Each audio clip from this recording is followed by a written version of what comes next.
한 달, 두 달, 일주일, 뭐 중간에 양생 기간도 있고 이렇게 하면 제 생각에는 절대 공기가 3개월에서 한 4개월 정도는 잡아야 됩니다. 30평 전원주택을 지을 때 총 공사 기간이나 중간에 들어가야 되는 공정들에 대해서 지금 설명을 드리고 있습니다. 전번 시간까지 설계 기간은 3개월이 걸리는데 왜 이렇게 걸리는지, 그리고 허가나 착공계를 넣는데 보름 이상 어떻게 왜 걸리는지에 대해서 설명을 좀 드렸었습니다. 영상을 한번 참고하시면 안 보신 분들은 좀 많은 도움이 되실 거라 생각합니다. 영상이 많이 도움이 되셨다 그러시면 구독과 좋아요 꼭 부탁드리겠습니다. 이번에는 30평 전원주택을 지을 때 시공기간이 왜 3, 4개월이 걸리느냐, 골조공사, 그 다음에 외장공사를 많이 하게 됩니다. 그 다음에 이제 내장공사, 그 다음으로는 이제 마당이나 이런 외부 배관공사, 이렇게 마무리가 됩니다. 제가 30평 정도를 잡았을 때 골조공사는 대략 한 달 정도가 소요됩니다.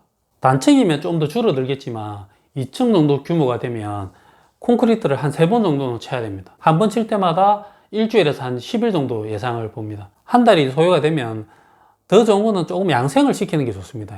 솔직히 어떤 분들은 지붕공사 콘크리트를 치자 말자 며칠 있다가 다 완전 다 철거해 버립니다. 안에 있는 사포도까지 다 철거해 버리고 안에 내장공사가 들어가는 경우도 제가 종종 봤습니다. 조금 양생을 시켜야 됩니다. 콘크리트가 바로 굳는 게 아닙니다. 콘크리트가 제 강도를 가지기 위해서는 상당한 시간이 소요가 됩니다. 전문적으로는 28일 강도라 그러는데 28일 이상이 됐을 때 콘크리트가 가질 수 있는 표준 제 강도를 가지게 됩니다. 거푸집은 철거를 할 수 있는데 안에 내부를 받치고 있는 사포도나 이런 거는 100% 제거하는 게 사실은 아닙니다. 이 정도 시키고 난 다음에 이제 외장 공사를 하게 되어 있습니다. 창호도 설치를 하고 지붕이나 벽체를 이렇게 마감을 할 것입니다. 외장 공사를 조금 하고 안에 내장 공사를 해서 이렇게 마무리를 합니다. 각 공정들 이런 팀들이 많이 있는데 스케줄이 급하다 그래서 왕창 현장 안에 집어넣어서 처리해도 되지만 제가 해본 결과는 많은 팀이 들어와서 좋을 게 하나도 없다는 결론을 내렸습니다. 다 저하고 오래 한 팀이지만 자기 하는 품목이 중요하지 다른 작업자가 해놓은 걸 그렇게 신경을 안 쓰더라고요. 다 하고 나서 점검을 해보면 어느 팀이 마감을 해놨는데 밟고 지나간다든지 그런 게 상당히 많았습니다. 자기 거는 소중히 마감을 짓는데 다른 공정들 한 거는 좀 소홀히 하는 경향이 너무 많아서 저는 꼭 한 2팀 정도까지는 괜찮은데 그 이상은 잘 집어넣지 않습니다. 서로 안 좋더라고요. 그래서 한 2달 정도는 봐야 됩니다. 집이 다 마무리가 되고 난 데에서 끝이 아닙니다. 외부 마감을 지어야 됩니다. 뭐 마당도 있고 또 이제 우수 배관 공사도 해야 되고 이런 마무리 공사도 해야 되기 때문에 일주 이상은 잡아야 됩니다. 마당 같은 경우에는 이제 배관 공사를 하고 콘크리트를 치거나 이렇게 하는데 배관을 깔고 나서 바로 콘크리트를 치면 좀 주저앉습니다. 배관 깊이까지 땅을 팠기 때문에 아무리 대매기를 잘 해도 나중에 흙이 주저앉습니다. 주저앉는 기간을 줄이기 위해서 물을 많이 뿌려가지고 이제 다지기도 하는데 그런 공사를 하려면 최소한 일주일 이상은 잡아야 됩니다.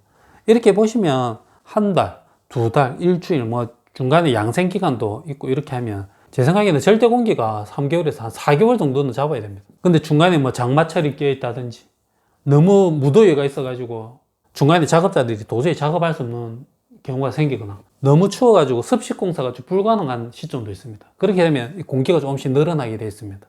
그래서 너무 타이트하게 공기를 잡는 것보다는 조금 여유 있게 한 4개월에서 5개월 정도 보시는 게 좀 현명하다고 생각을 합니다. 제가 가끔씩 네이버에 지식인에 이제 댓글도 달기도 하고 이렇게 하는데 거기에 보면 가끔씩 그런 내용이 있습니다. 공기를 3개월을 잡았었는데 공기에 다 못 맞췄다.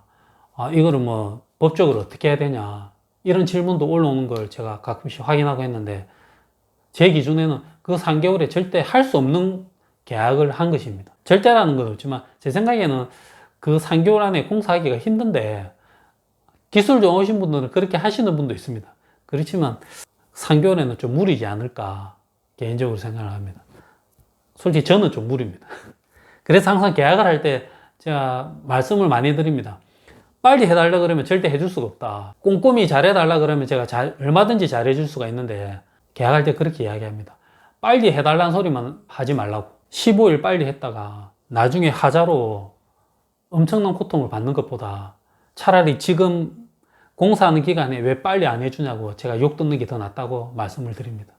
공사하는 중간에는 얼마든지 제가 보수를 하고 처리가 되지만 나중에 준공을 받고 입주가 됐을 때 집주인이 살고 있는데 하자 보수를 보는 건 상당히 어렵습니다.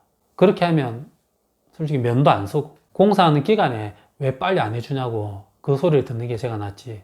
준공이 된 다음에 집주인하고 뭐 좋은 얼굴로 찾아뵙고 이렇게 하는 건 좋은 일이지만 안 좋은 일로 계속 왔다 갔다 찾아뵙고 하는 거는 상당히 안 좋은 일이라고 생각을 해서 3개월 안에 집을 지어 드립니다. 절대 말하지 않습니다. 계획을 잡으실 때 아무리 작은 집이라 그래도 조금 여유를 갖고 준비를 하시는 걸 권해드립니다. 이 준공검사라는 게 있는데 준공검사도 꼭 생각을 좀 해보셔야 됩니다. 제가 왜 말씀을 드리냐 그러면 예전에는 집이 마무리가 되면 준공검사를 받기 전에 먼저 입주를 많이 했습니다. 사실은 요즘도 사전 입주가 가능합니다. 하지만 요즘에 준공검사를 받을 때 어떻게 하냐 그러면 검사하는 항목이 엄청 디테일하게 되어 있습니다. 어느 것까지 준공검사 항목이 들어가냐 그러면 싱크대를 설치하지 않습니까? 싱크대 위에 수전이 있을 겁니다. 수전까지도 설치를 해서 납품 확인서와 시험 성적서까지 준공검사 안에 서류에 들어가게 되어 있습니다. 뭐 건물에 들어가는 자재에 대해서 관련 서류가 들어가는 거 당연하지만 액세서리라고 생각하는 부분에 대해서도 준공검사 서류가 들어가기 때문에 신경을 많이 써야 됩니다. 예전처럼 간단하게 준공검사가 되지 않기 때문에 이 준공검사 기간도 최소 15일 정도 잡아야 됩니다. 최소입니다. 이것도 처리 기간이 15일이기 때문에 이렇고 조금 하나도 이게 보안이 떨어지면 뭐 한 20일 정도 가는 거는 쉽게 갑니다. 보안이 엄청 중요한 게 보안이 떨어지는 게 아니라 뭐 하나 갖다 놓고 사진을 찍어서 첨부해 보내라고 합니다. 그게 처리 기간에 한 5일 정도 소요가 되는 경우도 많이 있습니다. 그래서 이런 기간이 준공검사 기간도 생각보다 많이 스케줄에 영향을 잡습니다. 제가 몇 편을 나눠서 전원주택에 짓는 계획에서부터 이제 기간까지 조금 상세하게 좀 설명을 드렸는데 좀 복잡하다고 생각하실 수도 있지만 항상 제가 말씀을 드리지만 건축주라면 집을 짓는 계획을 가지신다 그러시면 이 정도는 머릿속에 담아두고 전체적인 계획을 잡고 그림을 그리시길 부탁드리겠습니다. 그렇게 해야 나중에 공사기간이나 이런 걸로도 분쟁이 많이 생기는 것 같았습니다. 주변이나 안 그러면 제가 좀 전에 말씀드렸듯이 지식인이나 이런데 이제 답을 하려고 보면 생각보다 이런데 문제가 많이 생겨서 고민하시는 분이 많이 있었습니다. 이 영상을 봤다 그러면 그런 고민이 조금은 해결되지 않을까 싶습니다. 뭐 3개월이 되네. 처리기간 다 합쳐서 설계해서 준공까지 5개월이면 된다. 근데 제가 이 설명을 듣고도 5개월이 가능한지 한번 생각해 보십시오. 물리적으로 힘듭니다. 영상이 많이 도움이 되셨다 그러시면 구독과 좋아요 꼭 부탁드리겠습니다.